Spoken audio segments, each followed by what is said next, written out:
This is Ari Koretsky, and welcome to Jews You Should Know, introducing the broader community to interesting and inspiring Jewish men and women making a difference in our world. Some are already famous, some not yet so, but each is a Jew you should know.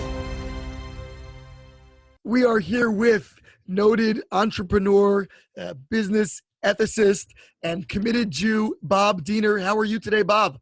All right, it's great to be on with you today. Wonderful. Thank you so much for joining us, and very, very excited to have a man of your talents and accomplishments joining us. I'd like to start from the beginning and let us know a little bit about where you grew up and what your early background was like. Sure. Well, I grew up in Miami Beach. I attended Hebrew Academy through 12th grade, and then I went on to the University of Florida. I graduated there with a bachelor's in economics, and then I went on to law school at Cornell. So you were a Florida kid through the end of college, it sounds like, and you finally escaped to the balmy confines of Ithaca, New York, huh? Exactly, but I came back to Florida. I went to California first. My first job was at a we'll say a mega law firm. It was at Gibson, Dunn and Crutcher in Los Angeles. It's one of the largest law firms in the country. I wanted to stay somewhere warm. So LA looked like a great place.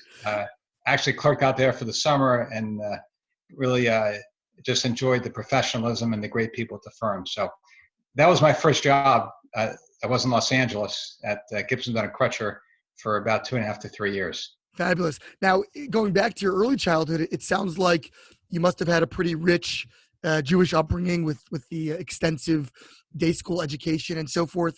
Was your family in Miami Beach proper, and what was their Jewish involvement like? Sure. Well, we lived in a town called Surfside, which is right next to Miami Beach. Yep. Great restaurants there now, kosher restaurants. It's become a very kosher Borscht Belt type of place. When I grew up in Surfside, even though now it has many synagogues and many kosher restaurants, when I grew up, it was very difficult to get a minyan. We had a small shtibel here with a rabbi that moved down from New York with his wife, who affectionately we called the Rebbitzin. She really ran the shul. And we would have a lot of difficulty even getting a minyan when I grew up. So wow. She would go outside in the street and ask people if they were Jewish. And if they were Jewish, recruit them to make sometimes the 10th man, sometimes it was the 7th, 8th, 9th, and 10th man. So that was the neighborhood I grew up in, but the Jewish education at Hebrew Academy was excellent. So they were great teachers, and it was really just a tremendous foundation for everything else in my life. It's hard to imagine that how you describe Surfside, and that whole area, and Bal Harbour and Aventura and all that. It's so Jewish today. It's hard to imagine standing on the street waiting for a minyan. Although at least the weather is nice, so it's not that big a deal to stand outside. But was your Jewish identity a strong part of your personal life moving forward? I mean, in University of Florida, as perhaps as un-Jewish as Surfside might have been, I imagine Gainesville was quite a bit more challenging from a Jewish identity perspective. Well, yes and no. I was in a Jewish fraternity, AE Pi, so I was really surrounded by a Jewish fraternity brothers, and I was very active with Hillel. And then when I went on to law school at Cornell, I lived in Young Israel for a year and was also very involved there with Hillel and other Jewish student organizations. And my background was very helpful, especially when I started off in law school and started out in my career in business. Because I worked at Gibson, Dunn and Crutcher for about 2.5 years. I had a side business in travel. I actually started it in my second year of law school and recruited a lot of my law school classmates to join me.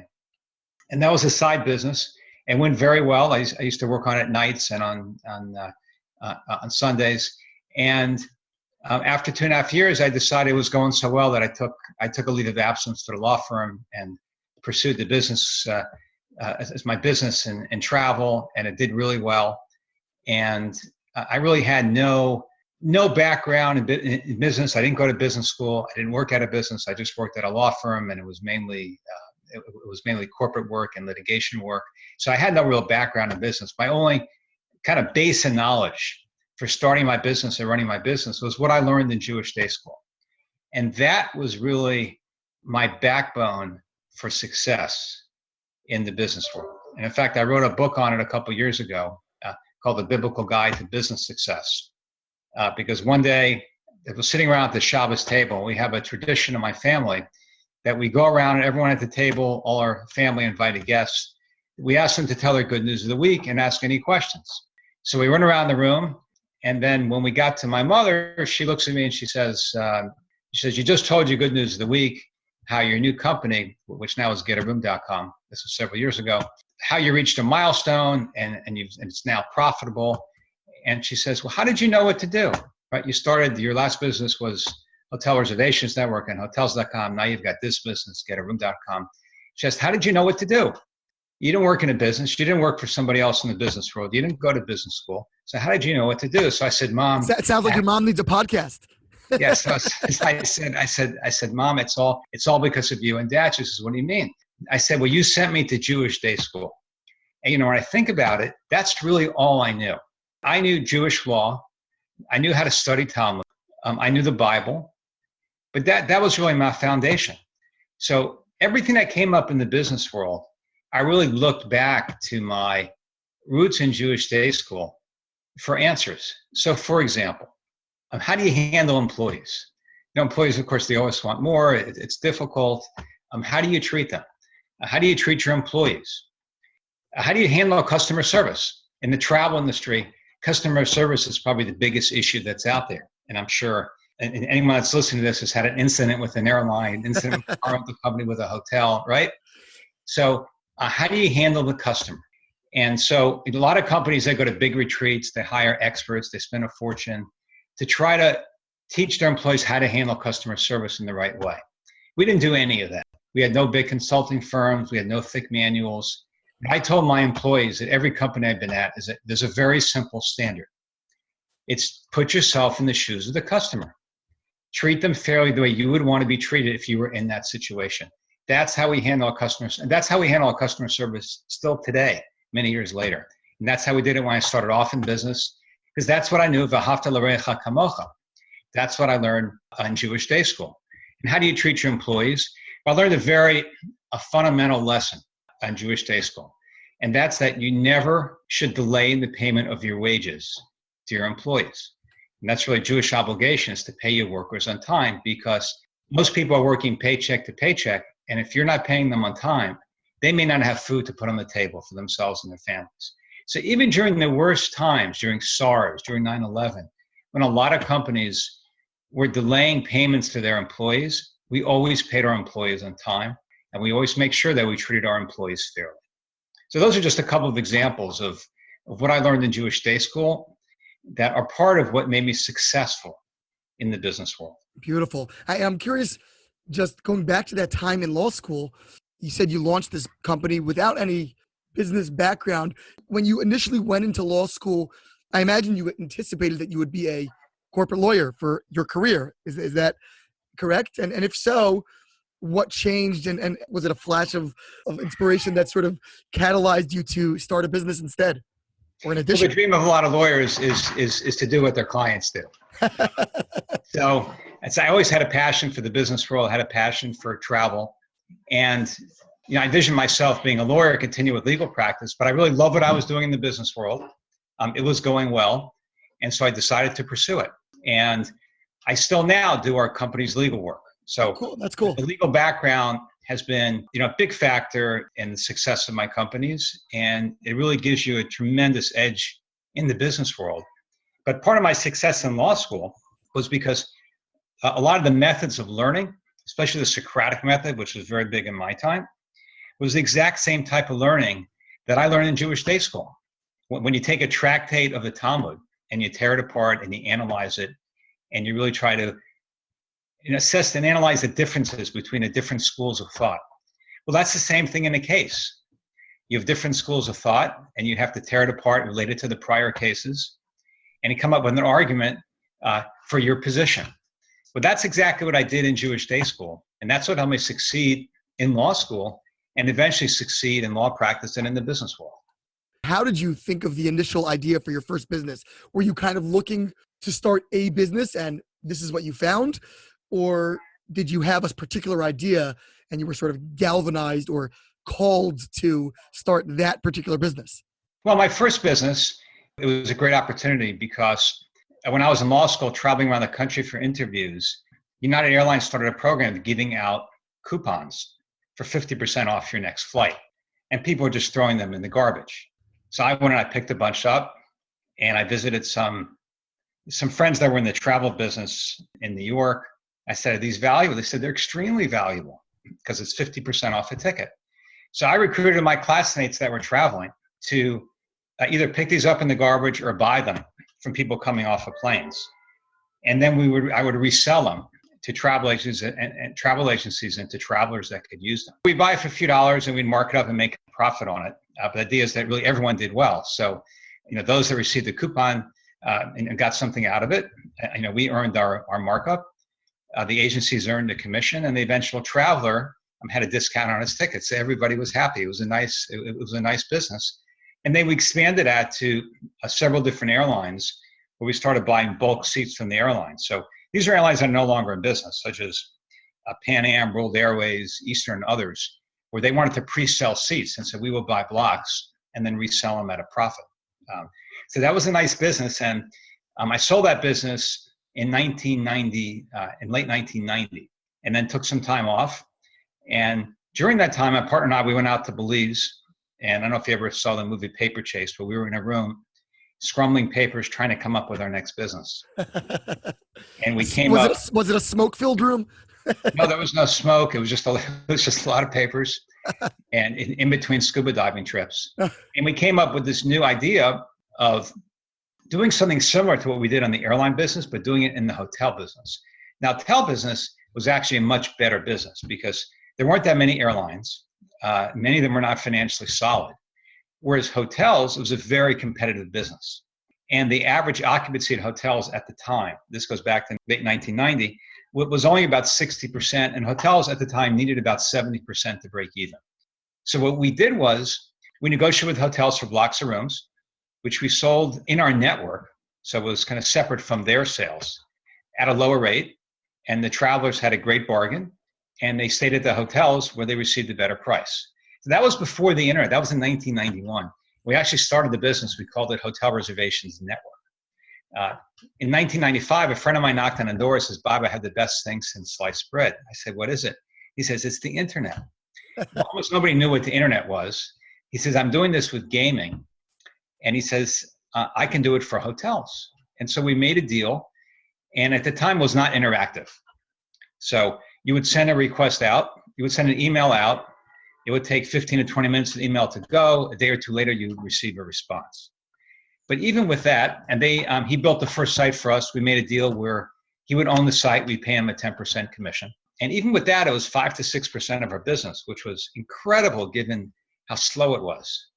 And then I went to him after a little while. I said, his name was Dave Ray. I said, Dave, we want to buy this from you.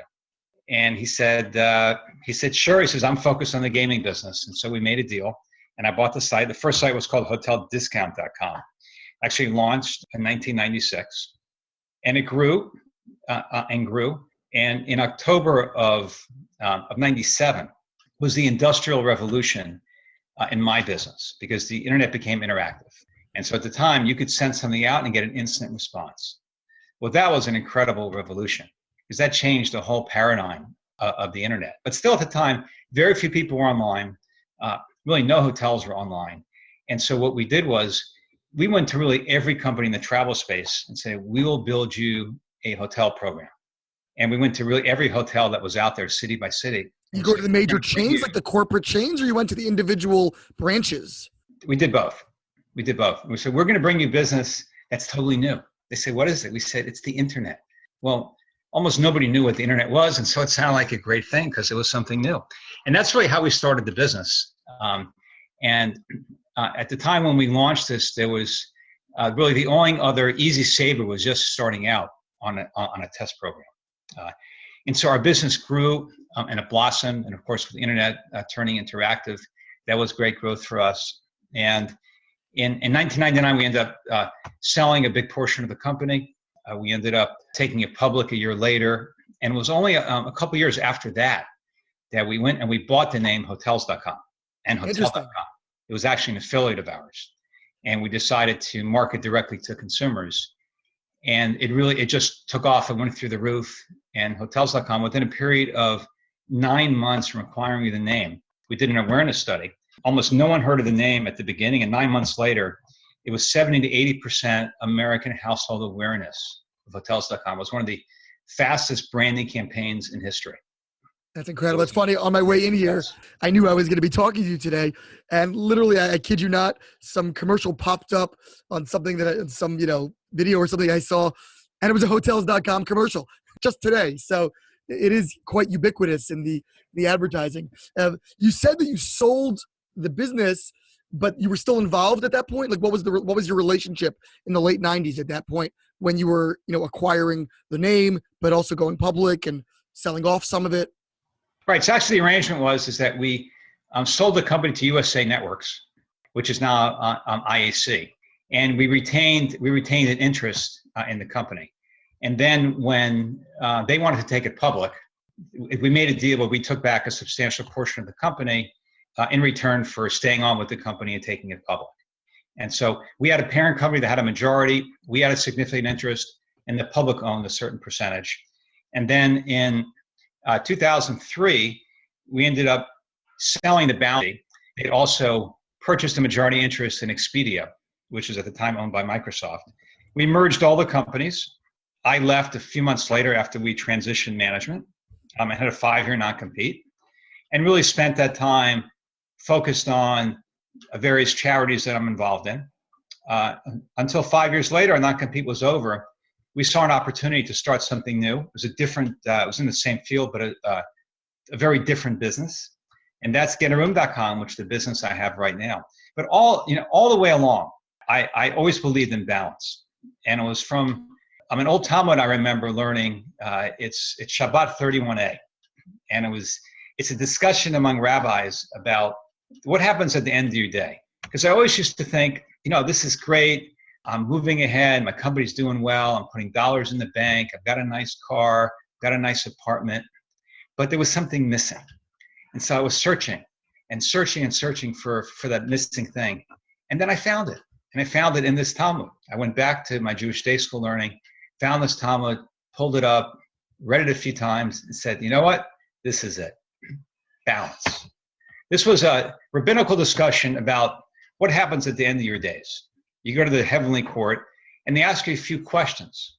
And based on how you answer these questions, determines what kind of success did you have in life. So the first question asked is, were you honest in your business dealings? That's number one. Of all the questions to ask, of all the things you did in your life, were you honest in your business dealings? Well, that told me that it's so important to be upfront and ethical in your business dealings, that's something I need to think about all the time in the business world. Because the temptation, especially in the business world, to make a few more dollars, to get ahead faster, is so strong that if you can overcome that temptation, that's a great measure of your success as a person.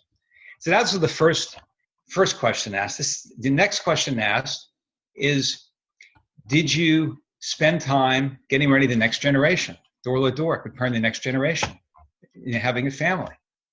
And so I thought about that, and now I have 5 kids. Thank God, and I study with them all the time. And I always remember keep that balance. Spend time either preparing yourself to have a family, helping the next generation, or spending time with your kids or grandkids. The next question asked is, do you set aside time for study to grow yourself as a person? And when I thought about that, I made a decision that once a week, I was going to take an hour. And I used to do this every Wednesday for an hour from 10 to 11. I used to have someone come in to study with, and I'd shut the door. And everyone in the company knew Bob was not available during this time period. And it was a great thing for me. A lot of people say, oh, how could you take an hour out of the busiest time of the day? It was the greatest thing because I could set aside everything I was doing in the business world, focus on learning, focus on growing myself. And every time I look forward to that hour a week.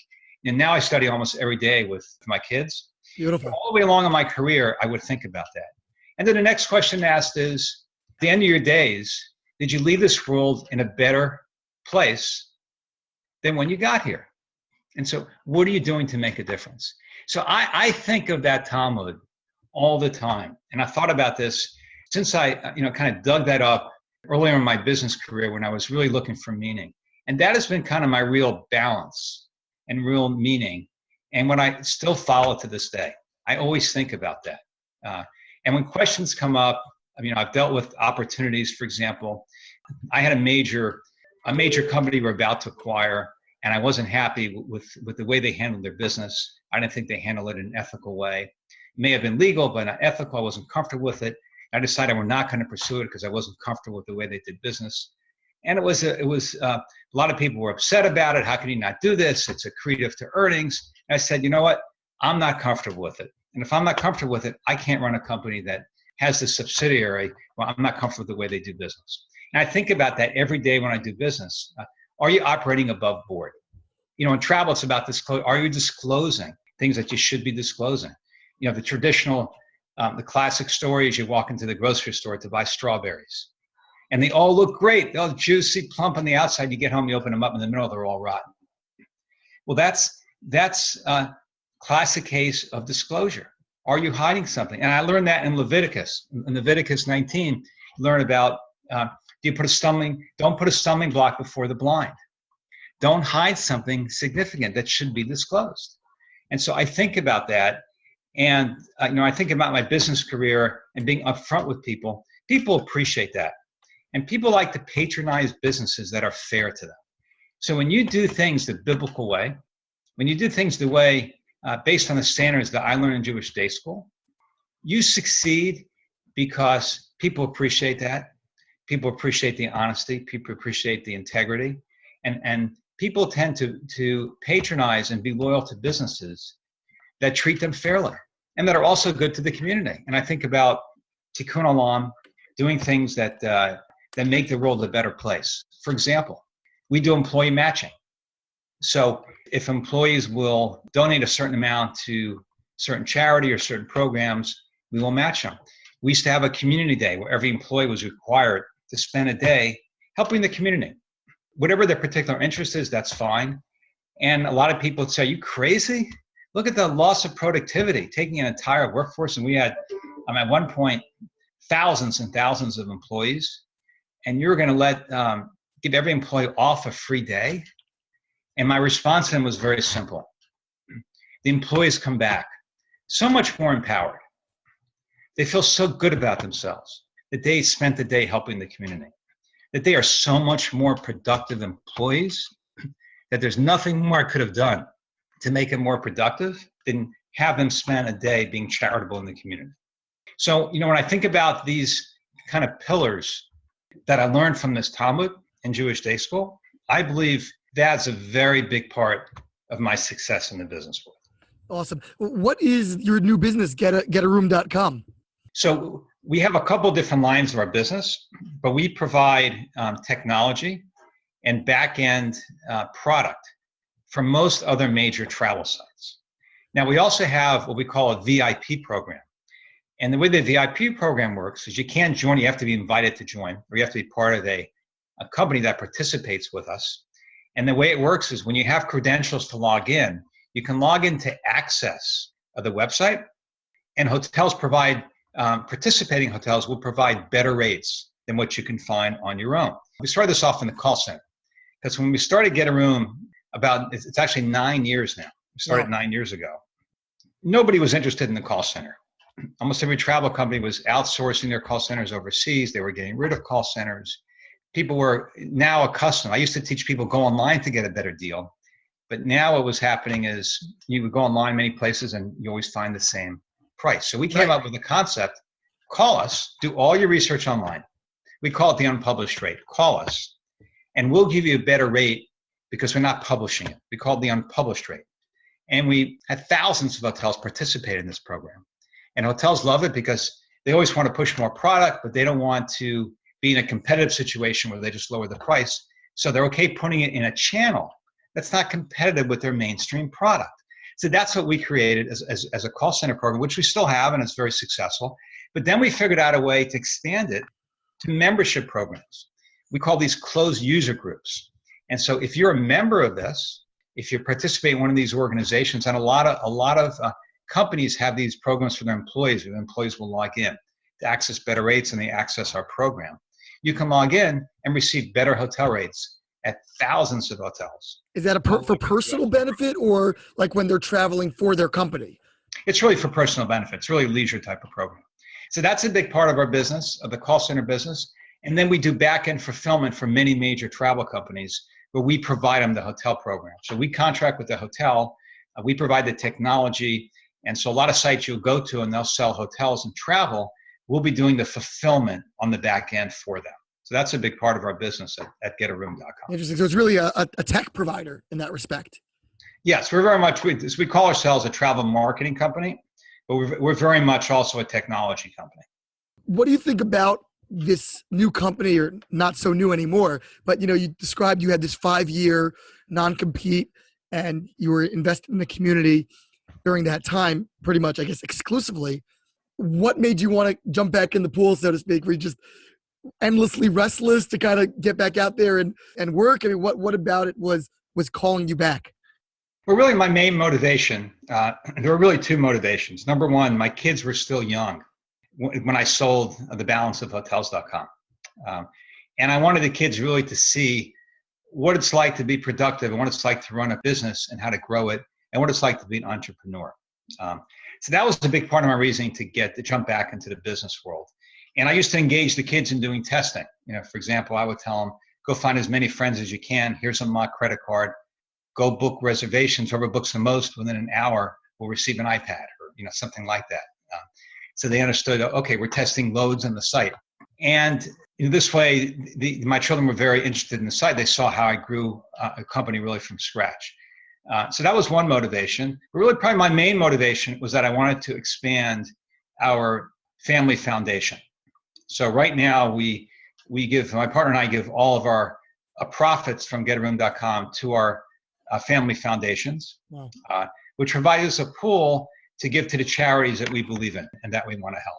Well, I'm curious, what are some of the charities that you're involved with? Are they the same ones that you were involved with during that 5-year period? Have they grown? Like, what are you passionate about in the philanthropic sense? Right. Well, they've grown and they've changed. I'm very involved with Israel Advocacy. For example, the Hasbara Fellowships. Sure. Got involved with them very early on. Aish.com was another project that I got very involved in and worked with them to expand the program.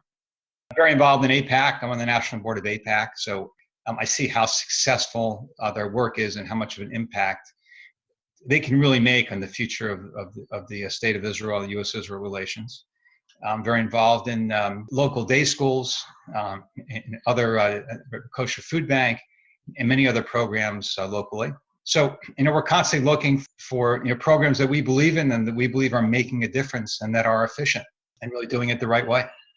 I'm curious, have any of your kids actually gone into business with you, or just generally into the entrepreneurial field? I imagine now that they've, some of them at least must be older. Right. All my kids are still in school. They have internships in the summer, and the three of my children have actually interned at our company. But 2 of them are in business school and are pursuing careers in business. I have a freshman now that's pursuing pre-med, and then I have 2 that are still in grade school. Okay, so you'll have maybe somebody either joining the family business or maybe expanding it to some new. Right. Well, I tell my kids that they need to go out in the world and make it for themselves first, because they need to see what it's like. But to be out there starting out, and they need to learn, they need to see other perspectives, and they need to learn from others. And so my 2 older kids, for example, each of them has worked in 3 different companies over their summers in school. So they've gotten some good perspectives, and they'll go out in the business world when they graduate, at least for a couple of years, and work at another company and see what it's like and really learn the ropes, learn what it's like to start out in a business. And if they come to work with me at some point, they'll come in with the knowledge. They'll come in having succeeded themselves in the business world, and they'll come in with skills. Have you had any particular mentors in the business world?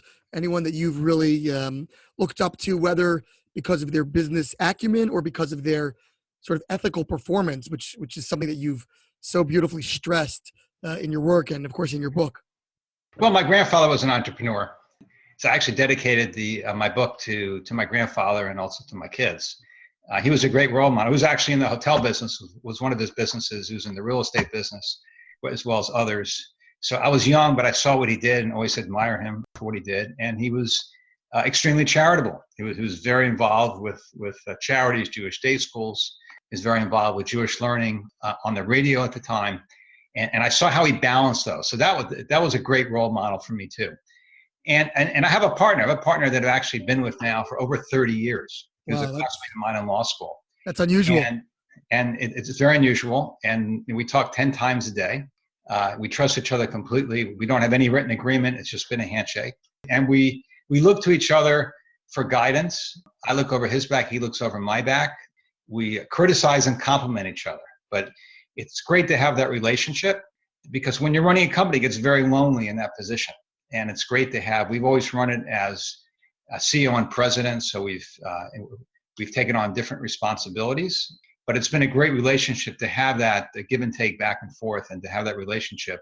And we almost always come up with the same conclusion. But we have very healthy discussions, and so it's great to have a partner like mine, Dave Lipmann, again, for over 30 years. I assume he's also a Jewish individual?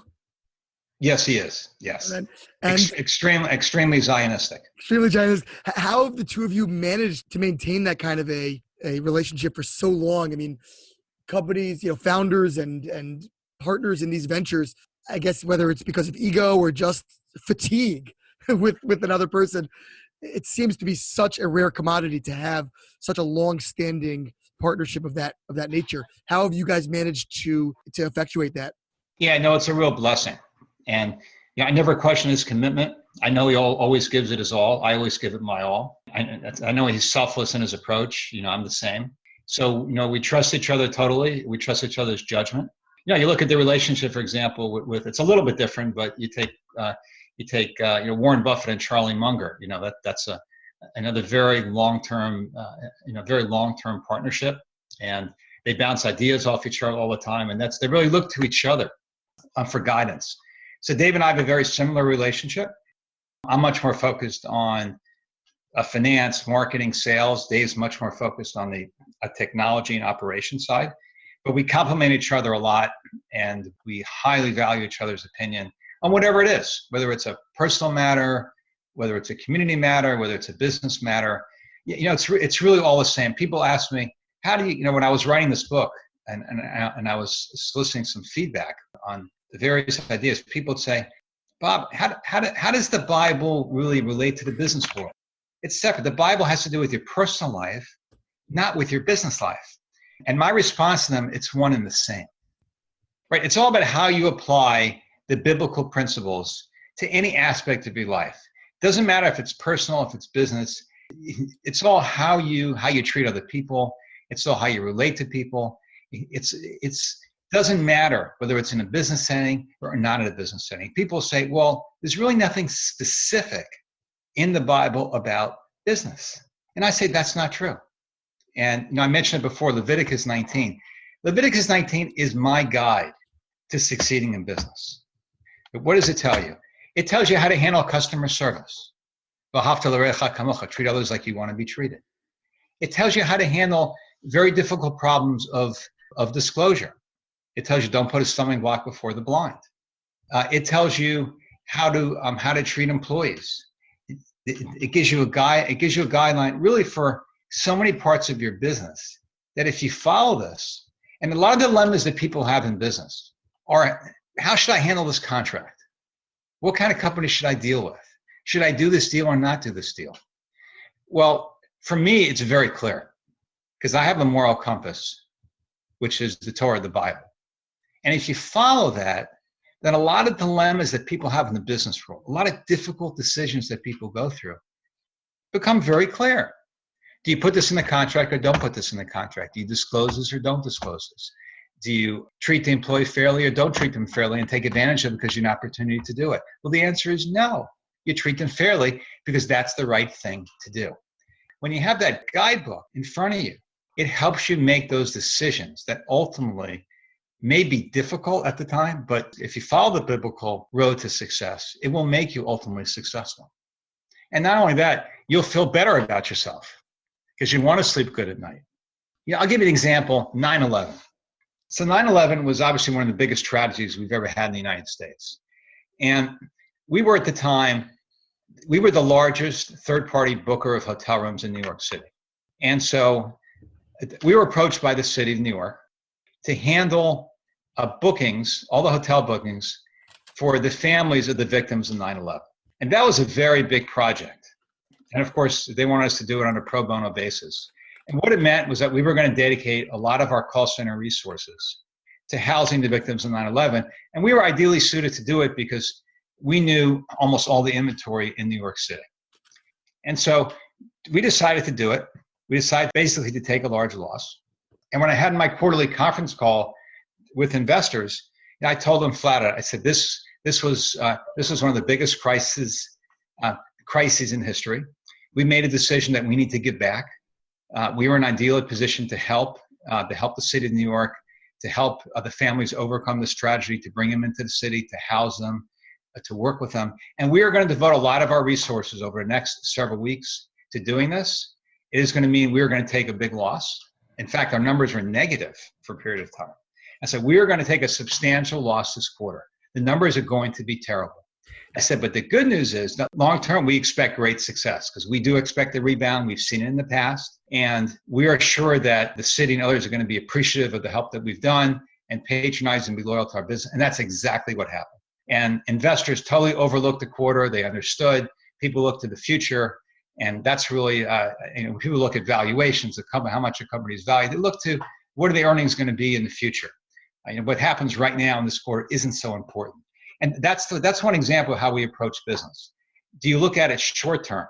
Okay, I'm going to take advantage of the situation because I can make a few more bucks, or I can do that. Or do you look at it long term? Well, the biblical way is to look at it long term. Do the right thing.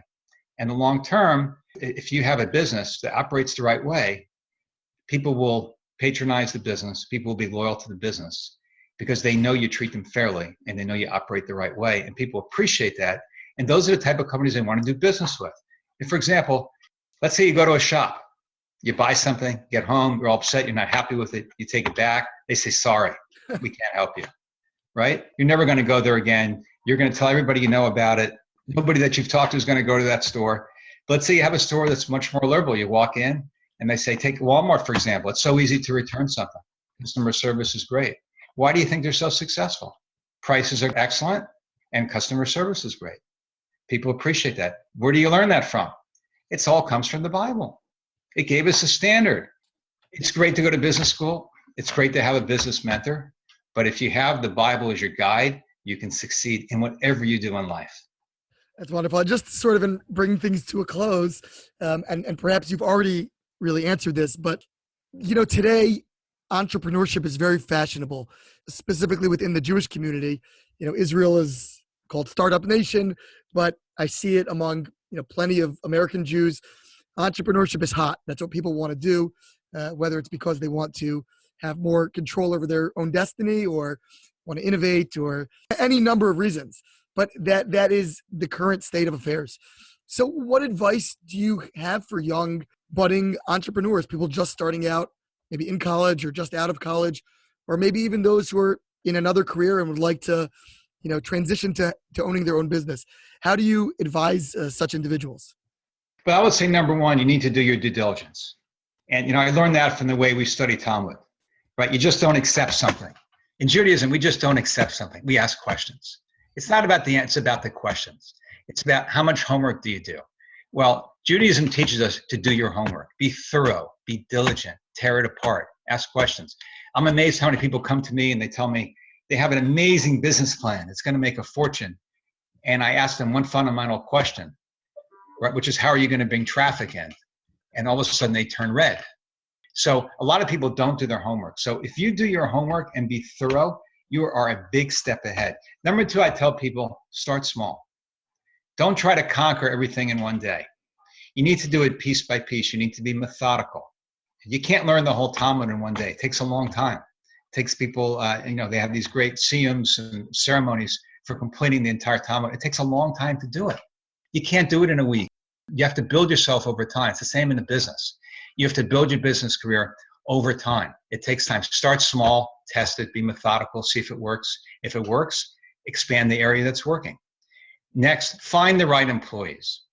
One of the biggest issues I see with people is they put employees in the wrong places. And that's not fair to them. That's not fair to you. And so when I have an employee and I need to move him out of a position, I don't really feel bad about it because I know I'm doing them a favor because they're in the wrong position. That's the way I explain it to them.